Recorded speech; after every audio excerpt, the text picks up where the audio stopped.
Good evening, ladies and gentlemen, and parents who couldn't get babysitters, so you have to stay home and make the best of it. My name is George Gobel, and I have to make the best of that. Don't I, George? This program tonight is coming to you from exciting, glamorous, beautiful Hollywood, California, the world-famous home of the 3-minute car wash. Isn't it, George? 2 minutes? 2-minute car wash. Now, last week was Big Brother week, and since we weren't on the air, we weren't able to celebrate it. You see, I was out catching a cold, and I was quite busy. And it's not that I had any big brothers myself, and I wish I did, because, you know, I think brothers are nice. Aren't brothers, George, nice? Too nice. See, I was an only child, and it wasn't that my parents didn't care for children, it's just that they didn't care much for me. I mean, they figured if I was the best they could come up with, they just wouldn't fool with it anymore. Isn't that right, George? Well, it is. Believe thee me, I was an only child. See, I had to eat all the cake myself, and all the ice cream myself, and all the cookies myself. Oh, I tell you true, I was a chubby little rascal. Chubby. Of course, now, there are certain disadvantages to big families. You know, with a lot of children, there's always one who gets all the attention, and the other kids wind up playing second fiddle to him. Isn't that right, George?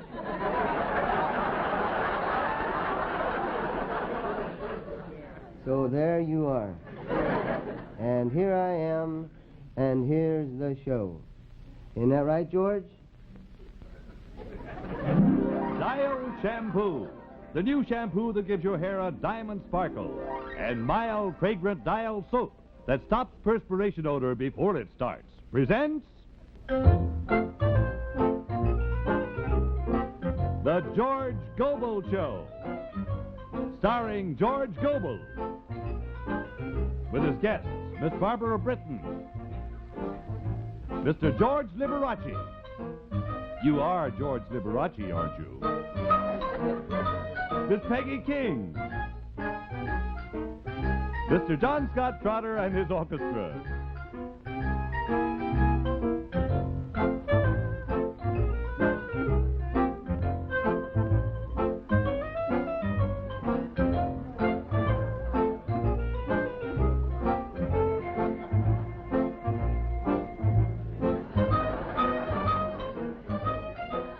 The soap that gets you extra clean is Dial.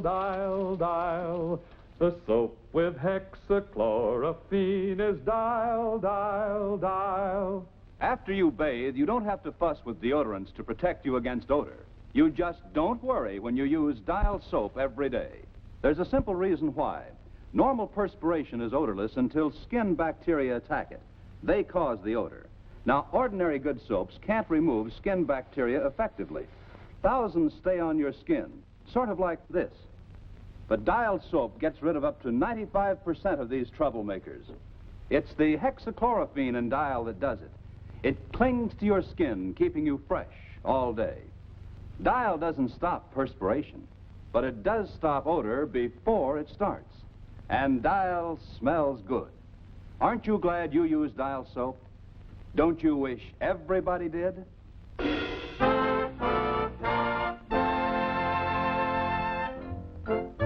And now, ladies and gentlemen, here's a talented young man you all know and love. Your very good friend, George.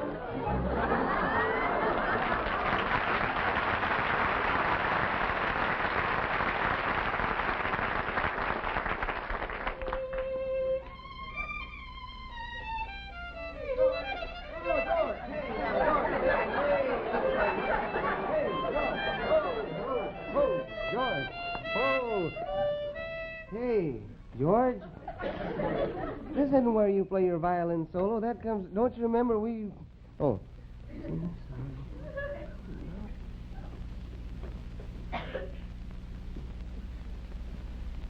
Ladies and gentlemen, for the first time on television...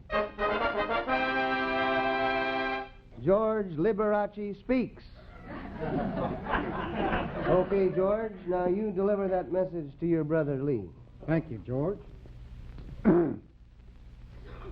Say, Lee, all those fellas at the Bureau of Internal Revenue hope you're feeling better. Now, ladies and gentlemen, you see, we recognize our obligation to the public, and while we don't have camera crews covering the news fronts of the world like Ed Murrow or John Cameron Swayze, we do try in our humble way to present news in the making. Historical milestones such as George Liberace's first words. And during the coming weeks, look for such newsworthy special events as the admission of Hawaii into the Union, the admission of Alaska into the Union, the admission of Texas that there is a union. Look for many, many other unusual events that you'll want to write indignant letters about. George? Now... George? Yes? What do you want me to do now? Well, George, I'll tell you, while I go on with the show, why don't you go out into the audience and just roam up and down the aisles and play request numbers for the sweet old ladies sitting there? I'd be delighted. Now then, I received a letter in the mail last week that it sort of set me to thinking, and this is the letter that set me to thinking. And to the amazement of my old high school teacher, I read. Dear Mr. Gobel, since my young son is in his formative years, would you be good enough to explain some of the economic theories which underlie the industrial structure of our society? Sincerely yours, Mrs. Anna Lou Friedman. Now, doesn't that set you to thinking? It did me, set me to thinking, that is. Now, the first thing I did naturally was take the letter over to the postal authorities, but they said it wasn't dirty. Then I took it over to my lawyer. You see, on visiting days, the warden allows me to talk to him. See, my lawyer is in jail right now for first-degree rinky-dink. Now, rinky-dink, that's a very serious offense here in California. Rinky-dink, well, that's driving a Jaguar without a smug expression. And anyway, my lawyer told me that the letter simply means that Mrs. Friedman wants a lecture on economics. So, now, I want you to all pay real close attention because some of these courses are for credit. Here. Now, in economics, you... Isn't that nice? That's George playing a request for a sweet old lady. George! Madam, please control yourself. Oh! Yes, madam, please do control yourself out there. Mercy, how you do carry on. I'm about to deliver a little lecture here on the fluctuations in currency exchange rates as related to the quantity theory of money. Oh. See, I have the place right here. I have a bookmark. My son made this bookmark for me in school. It's an agricultural school, so the bookmark is made out of a strip of raw bacon, you see. Now, the quantity theory of money asserts that prices may vary directly with the amount of money and inversely with the supply of goods. Did I hear someone ask, what is that clown talking about? Well, sir, madam, you mumbled, and I'm not quite certain. It means simply this, that prices fluctuate in a reverse ratio. Well, it's not that so much, but like the quantity of products being offered in the open market is, well, see, what it boils down to now is this, that if you don't have money to buy anything, you have to steal. And that's not cricket. Or as they say in Havana, that's not high lie. Or in the vernacular of the streets, that's dirty pool. Now then, let's examine the other side of the picture. Let me cite a pertinent paragraph here from Rick Sicker and Smeltz's Currency in the Home. Of course, you all know Rick Sicker and Smeltz. George. Yes, Uncle John. Listen, little bitty buddy, I think you better give up this lecture on finance. Uncle John, just when I'm getting real good and confused. Now, George, I think you better give it up and give a lesson in spelling instead. Spelling? Yes. You know, you won't believe it, but there's a fellow down in Chillicothe, Ohio, who can't spell hexachlorophene. No. Chillicothe? The Paris of America? La même, mon ami. Well, je suis une dirty bird.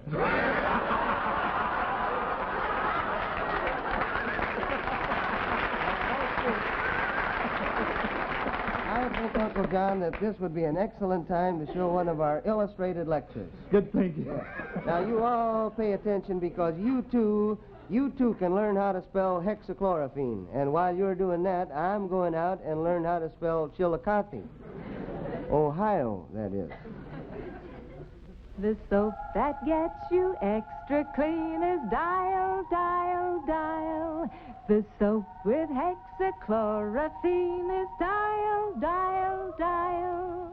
This gentle soap does something extra for complexions, something other fine face soaps just can't do. Using these two screens, let me show you the difference. Now, ordinary soaps remove dirt and makeup sort of like this, but they leave thousands of skin bacteria that often spread surface blemishes and can cause trouble under makeup. But washing with Dial every day gently clears away up to 95% of them. That's because Dial contains hexachlorophene.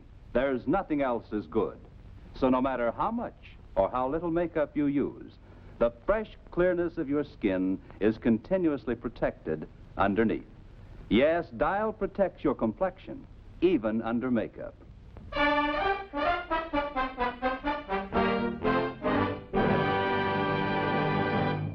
Well, so much for dramatized interruptions. It's time now for Pretty Perky Peggy King, and if you're not otherwise employed, let's walk over into her set. It isn't very far. I would say, 6 or 8 axe handles, roughly. Hi, Peggy. Well, Peg, what's the matter? It's nothing, George. Oh, well, now, you're not being pretty and perky, Peggy. You're being pouty and pecky. Come on, cheer up. You're a girl singer. You know, there's no business like show business. Come on, now, let a smile be your umbrella. You got a rainbow around your shoulder and a sky of blue above. So count your blessings, Peg, oh my heart, because you're the tops. Always. Night and day. Keep your sunny side up. And now for the Lucky Strike Extra, the Philip Morris Mambo.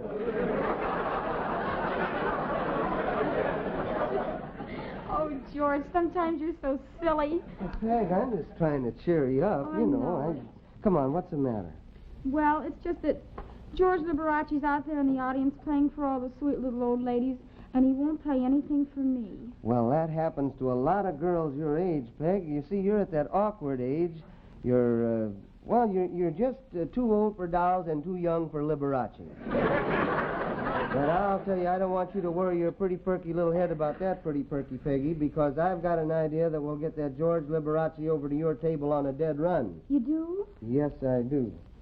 Just watch this one time. Oh! Huh? Peg, tell the gentleman what you'd like to hear. Music, maestro, please.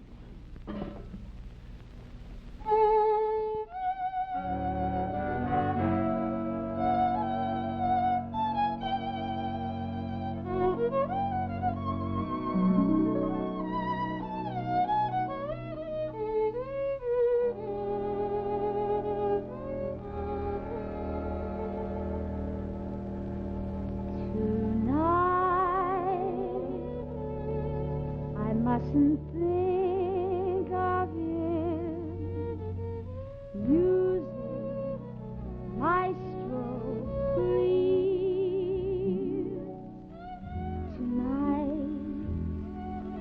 Tonight I must forget how much I need him.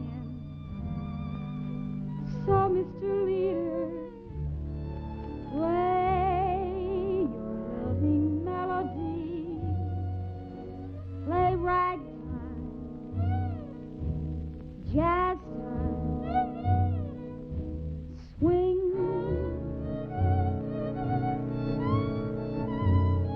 Any old thing to help me ease the pain that solitude can bring. He used to like waltzes.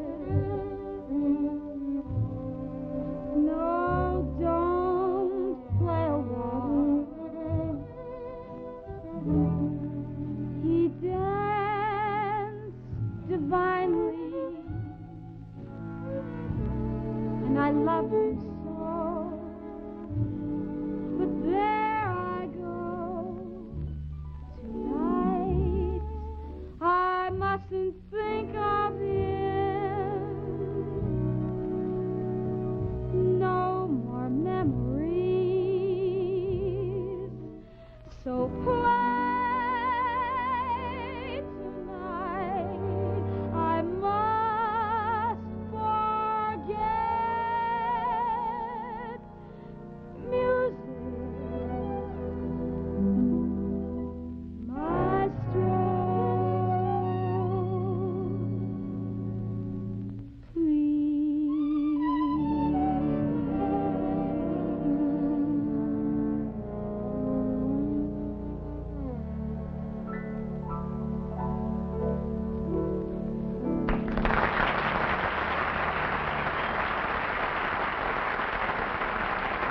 Oh, just wonderful, you guys.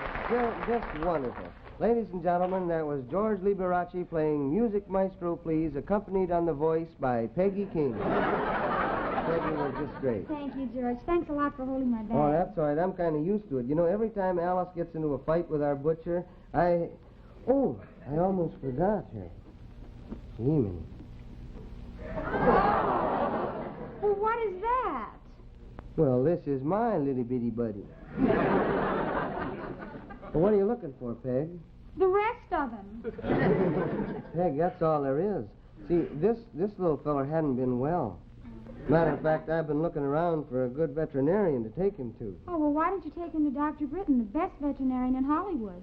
Dr. Britton's? Where's that? Well, you go straight down there. All right. Now turn left. And it's right in the next set.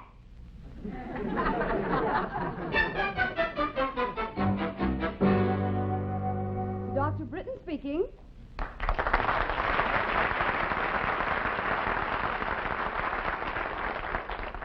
Well, madam, I suggest that you put your dog on a special diet.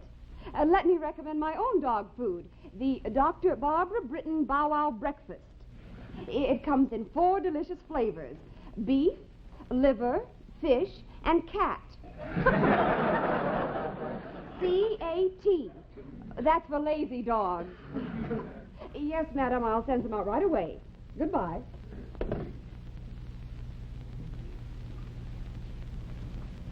Well, good evening, sir. May I help you? Yes, the nurse told me to come. We were expecting a man doctor. Oh, come, sir. In veterinary medicine, men and women are equal. Animal husbandry knows no sex. Doesn't that make it a little confusing for animal wifery? Just sit down, please, and tell Doctor your troubles. Well, it's not me, really. It's this little fella right here. See, he's my buddy, and he's a genuine imported thoroughbred Mexican hairless. Mexican hairless, but he's covered with hair. See, he's very wealthy, and that's wall-to-wall carpeting. let's get some pertinent information. Name, please. Gobel, George Gobel. George Gobel. Well, that sounds familiar. Oh, isn't he on television? Yes, I am. Oh. What's the dog's name? Irving. Irving Jose Rios. He's adopted, you know. Most dogs are. Well, we love him just as much as though he were our own flesh and blood. Does Irving have a license? No, I do most of the driving myself. Although I will admit now that on New Year's Eve, on the way home, Irving had to take the wheel. Irving seems to be a very clever animal. Clever. Makes all his own clothes, you know. Mr. Gobel, please, doctor is very busy. Will you please tell me what is wrong with Irving? Well, see, Irving, well, he's always been the...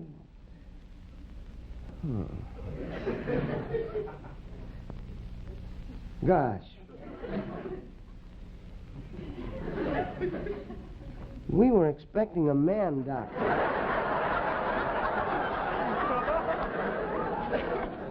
I am not a woman doctor. I am not a man doctor. I am an animal doctor.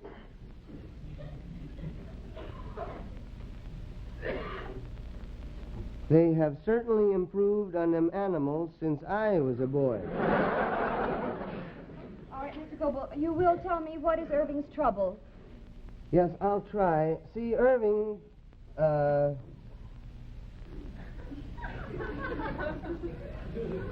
he chases cars. All dogs chase cars. Irving catches dogs.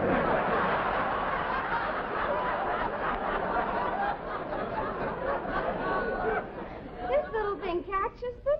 Yeah, foreign cars mostly. Caught an MG last week. Buried it.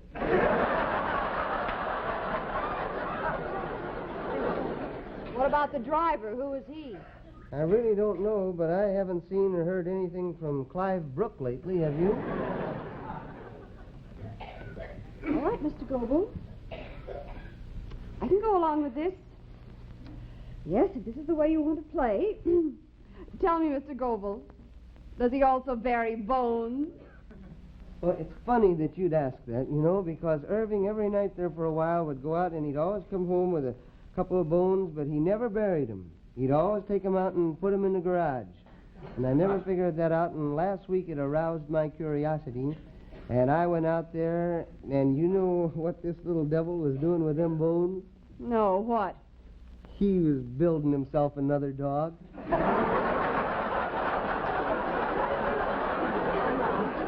He is unhappy. Oh, yeah, and it's getting worse, too. The darn fool went and built himself another male. Well, the poor thing obviously has a mental problem. Many dogs in Hollywood do, you know. Inferiority complexes. Yes, they do. You know it, too.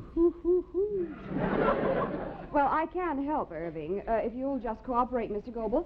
Please come here and lie down and tell me all about Irving. Now, just lie back. Relax. Relax.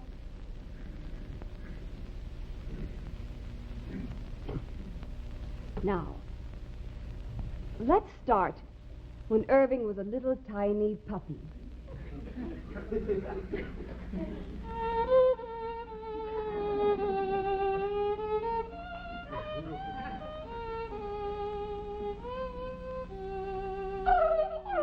George!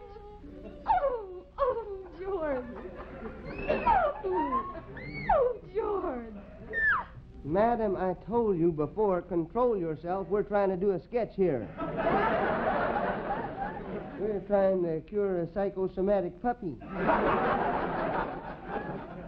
Fates preserve us, said Mrs. Jervis.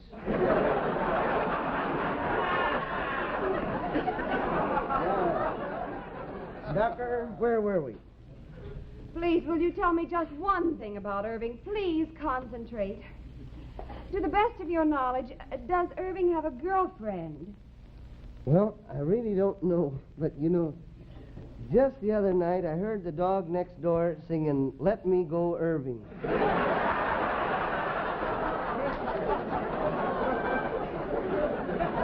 Mr. Gobel, Hmm? you are making a mockery of this entire episode. I am much too busy for any more of this foolishness. Well, now, if that's the way you want to be remembered, you're writing your own ticket, We don't have to stay here and be insulted. Let's go, Irving. Oh, now, just a minute, Mr. Gobel. You have taken up my time, and my time is valuable. That will be $50. Oh, well, see, Alice didn't give me my allowance this week, and, I think I got a way to square this, Irving. Don't you go away.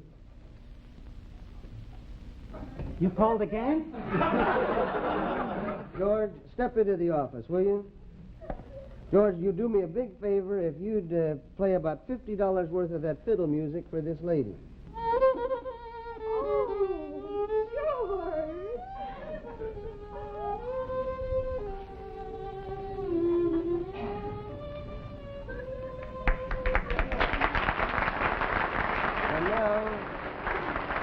Now, just a word to our sponsor's wife. Control yourself, madam. We're going to mention your husband's product.